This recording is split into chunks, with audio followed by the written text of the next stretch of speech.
Career म्हणजे काय आणि ते कसं घडवायचं आहे, खूप महत्वाचा प्रश्न आहे. जी लोक आता जॉब बघत आहेत, जे शिक्षण घेत आहेत, ज्यांना करिअर करायचं आहे, त्यांच्यासाठी हा मोठा महत्वाचा व्हिडिओ आहे.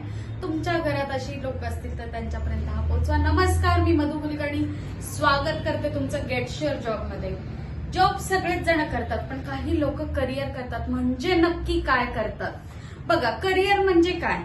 करिअर हा काही टेम्पररी प्रवास नाही की 1-2 वर्षात झाला. हा आयुष्यभराचा प्रवास आहे. आणि मग त्यामध्ये असतं तुमचं शिक्षण, तुम्ही मिळवलेले स्किल्स असतात, तुमचे अनुभव असतात, तुमची झालेली प्रगती असते, तुम्ही मिळवलेल्या ज्या गोष्टी आहेत आयुष्यभराच्या, ते म्हणजे करिअर. संकल्पना क्लिअर झाली का तुम्हाला? पण मग करिअर आणि जॉब यामध्ये महत्वाचा फरक काय? तर जॉब कसा असतो? जॉब तुम्हाला तात्पुरतं उत्पन्न देणारा असतो. म्हणजे काय की माझं दर महिन्याला मला इतके पैसे येणार आहेत वगैरे. आणि करिअर हे तुम्हाला दीर्घकालीन, म्हणजे एखाद्या गोष्टीमध्ये when you become a expert, तेव्हा ते तुम्हाला लॉंग टर्म पर्यंत तुमचा इन्कम सोर्स चालू ठेवतं. आणि जॉब जो असतो तो मोस्टली त्याचा फोकस असतो पगारावरती, की मला पगार किती मिळणार और पगार कसं काय माझं पुढचं असणार आहे वगैरे. पण करिअर हे नेहमी तुम्ही कुठले स्किल्स शिकता आणि त्यामध्ये तुम्ही काय पुढे भविष्यात त्याच्यावरती काम करू शकता याच्यावरती फोकस करणं म्हणजे करिअर. तुम्हाला वाटत असेल करिअर करणं म्हणजे खूप सोपं आहे वगैरे, तर नाही. याच्यासाठी तुमच्या कन्सेप्ट क्लिअर असणं खूप गरजेचं आहे. मला पाहिजे काय? आता मी तुम्हाला एक साधं उदाहरण विचारते, तुम्ही हा प्रश्न स्वतःलाही विचारून बघा. आपण सगळ्या हॉटेलमध्ये जातो. मी ही एक अगदी डे टू डे लाईफ मधली गोष्ट तुम्हाला सांगते आहे. कारण काय, जेव्हा आपल्याला उदाहरण खूप जवळचं असतं तेव्हा ते लवकर पटतं. तर कसं आहे बघा, हॉटेलमध्ये सगळेच जातात, तुम्ही जाता, मी जाता वगैरे. तर मला एक प्रश्न विचारायचा तुम्हाला, तुम्ही हॉटेलमध्ये गेल्यावर कधी म्हणता का हो, जे असेल ते घेऊन या? You have a specific order. मला हे आवडतं, मला हे पाहिजे आणि मला हे खायचं आहे. हे तुमचं कन्सेप्ट इथं क्लिअर असते आणि त्यानुसार तुम्ही गेल्यानंतर तिथं ऑर्डर देता आणि तुमच्या पुढे ती वस्तू, तुमच्या पुढे तो खायचा पदार्थ येतात. तिथे तुम्ही क्लिअर असता ना की तुम्हाला नक्की पाहिजे काय. The same happen with career. आत्ता गफलत काय होते सांगतेय. आम्ही HR कन्सल्टन्सीमध्ये काम करतो म्हणून मी तुम्हाला इतकं डीपली नॉलेज त्यातलं देऊ शकते की मेन आत्ता मुलांना आपल्याला करायचंय काय. म्हणजे थोडक्यात हॉटेलमध्ये गेल्यावर मला ऑर्डर द्यायची आहे काय, इथेच जर तुमचा गोंधळ असेल तर तुम्ही पुढे फुल कन्फ्युज होऊन जाता. मग 2-4 वर्ष होत जातात तरी अरे मला कळत नाहीये, सगळं होतंय पण मला पाहिजे तसा पगार नाहीये मिळत, हे नाही होत. असं करत करत मग जॉब चेंजचे प्रकार येतात. जॉब चेंज झालं तर सॅटिस्फॅक्शन येत नाही एका पर्टिक्युलर एज नंतर. मग या सगळ्याचं कन्फ्युजन होण्याआधी जर तुम्ही सिरियस असाल, तुम्हाला जर आयुष्यामध्ये करिअर करायचं असेल, तर तुम्ही या गोष्टींवरती नक्की म्हणजे विचार करा आणि प्रयत्न करा.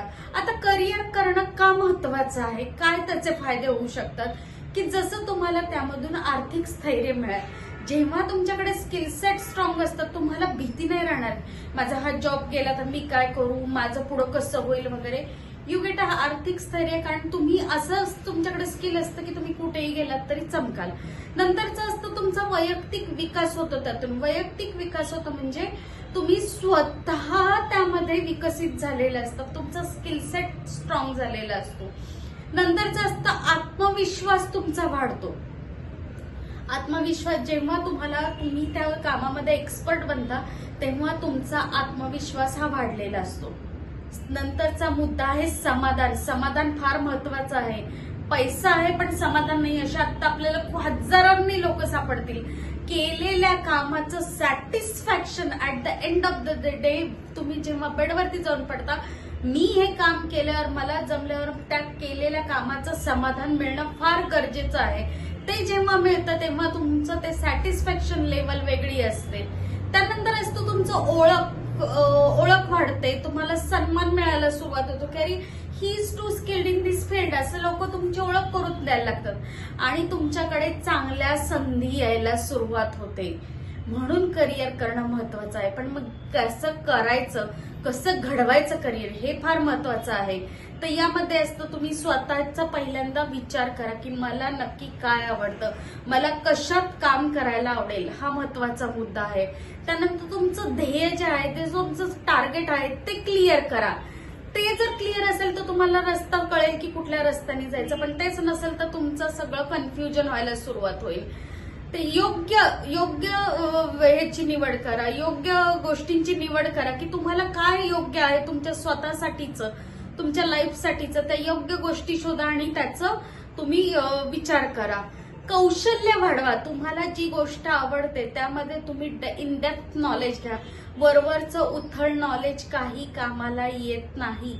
इन डेप्थ नॉलेज असेल, you are long term survival. तुम्हाला तिथं कुणीही अडवू शकत नाही. अनुभव घ्या. तुम्हाला जे काम आवडतं ते खरंच आपल्याला मनापासून आवडतं का, त्यामध्ये इंटर्नशिप करा. कोणाकडे थोडा वेळ जाऊन बसा, त्या क्षेत्रातल्या व्यक्तींकडे नॉलेज घ्या, त्यांच्याशी बोला आणि अपयशातून शिका. जर तुम्हाला या गोष्टींमध्ये जरी अपयश आलं तरी माझं सगळं आता मी ह्याच्यात काही करू शकणार नाही वगैरे असले विचार न करता, ओके मला हे समजलंय, आता याच्या पुढे मी काय करू शकतो या विचार करा. नेटवर्किंग हा असा मुद्दा आहे की तुम्हाला आजकालच्या जगात तुम्ही सोशल मीडियाने खूप जण कनेक्टेड, फोनवरती हल्ली तर काय बर्थडे म्हटलं की नुसतं त्याच्यावर पाठवलं, किती जण बोलून भेटून एकमेकांना विश करतायत.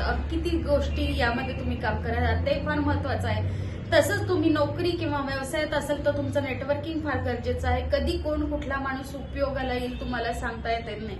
आणि सगळ्यात महत्वाचं लास्ट स्टँड, अतिशय महत्वाचं, सातत्य, कन्सिस्टन्सी एखाद्या गोष्टीमध्ये असणं खूप गरजेचं आहे. जेव्हा मायकल फेल्प या जलतरणपटूला विचारण्यात आले की तुला इतकी पदकं मिळालेली आहेत त्याच्या मागचं कारण काय, तर तोनी फक्त उत्तर दिलं प्रॅक्टिस. प्रॅक्टिस म्हणजे काय, रोज नाही, कन्सिस्टन्सी. ताप आला, काही झालं तरी प्रॅक्टिस मी चुकवलेली नाहीये. आणि आपल्याला पण यशस्वी बनायचं असेल तर तुम्हाला कन्सिस्टन्सी हवी. हा व्हिडिओ जर आवडला असेल तर नक्की लाईक, शेअर आणि सबस्क्राईब करा. धन्यवाद.